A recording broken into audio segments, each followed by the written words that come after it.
नमस्कार, अंचल की बात में आपका स्वागत है। छत्तीसगढ़ में पर्यटन की असीम संभावनाओं को देखते हुए हमने अपना यह अंक विशेष रूप से आपके लिए प्रस्तुत किया है। हम चलते हैं अंबिकापुर अपने संवाददाता कमल दुबे के साथ, जो आपको जानकारी दे रहे हैं दरिमा हवाई पट्टी के पास टिनटिन पखना की। तो देखिए ये विशेष रिपोर्ट। हमने देखा ही नहीं बोलते उनको अब तक, कौन कहता है कि पत्थर के सनम झूठे हैं। शायर की इन दो लाइनों का जवाब दे रही हैं हमारे अंचल की कुछ पत्थरें। खूब बज रही हैं, खूब बोल रही हैं। छत्तीसगढ़ में उसे टिनटिन पखना के नाम से लोग पहचानते हैं, और जो नहीं जानते उनके लिए हम हैं अंचल की बात के साथ। सरगुजा जिले के अंबिकापुर के हवाई पट्टी जो दरिमा गांव में है, वहीं कुछ मुखर चट्टान भी बसते हैं जिसे हम कहते हैं टिनटिन पखना। इस चट्टान के पोर पोर में बसी है धात्विक ध्वनियाँ। न सिर्फ धात्विक ध्वनियाँ बल्कि अलग अलग तरह की धात्विक ध्वनियाँ, जिसका मेल स्थानीय लोगों ने घरेलू बर्तनों से जोड़ा है। छोटा बटुआ बड़ा बटुआ कांसा का मिलेगा।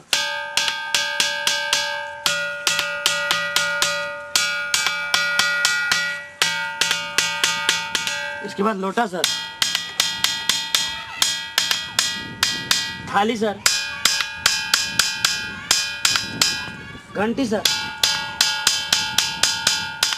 इसके बाद तबला सर,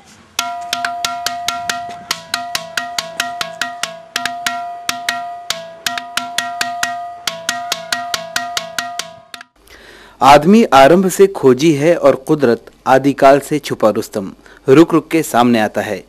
प्रकृति की प्रवृत्ति है आदमी को हराने की, और आदमी की आदत है हार के भी हार न मानने की। जब तक वैज्ञानिक कारण ढूंढे, एक कहानी तो बनाए रखो।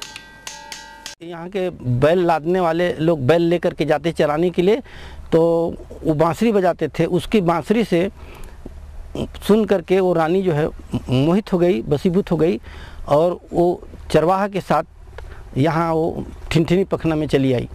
वो पति पत्नी बन के रहने लगे। उनका पुत्र हुआ। उन लोग बोले कि हमारा लड़का का ब्याह है, थोड़ा हमारा साड़ी को निकाल दीजिए, थोड़ा मैं नाचूंगी।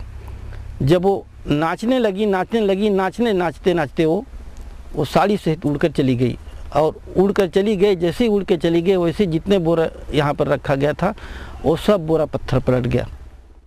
अब सभी लोग यही साबित करने को आमादा हैं कि ये मुखरित पाषाण कुछ भी हो सकता है, कम से कम पत्थर तो नहीं है।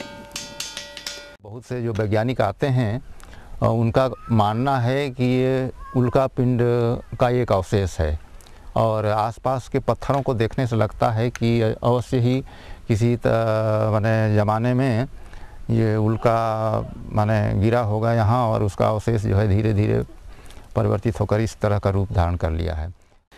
जो भी हो, टिनटिन पखना है बहुत मज़े की चीज़। सख्त पत्थर में संगीत की नाजुक धारा कैसे बहती होगी, देखने लायक है। इस पत्थर में जो धातु की आवाज़ें आती हैं, सबसे ज़्यादा वो आवाज़ें यहाँ सुनाई पड़ती हैं।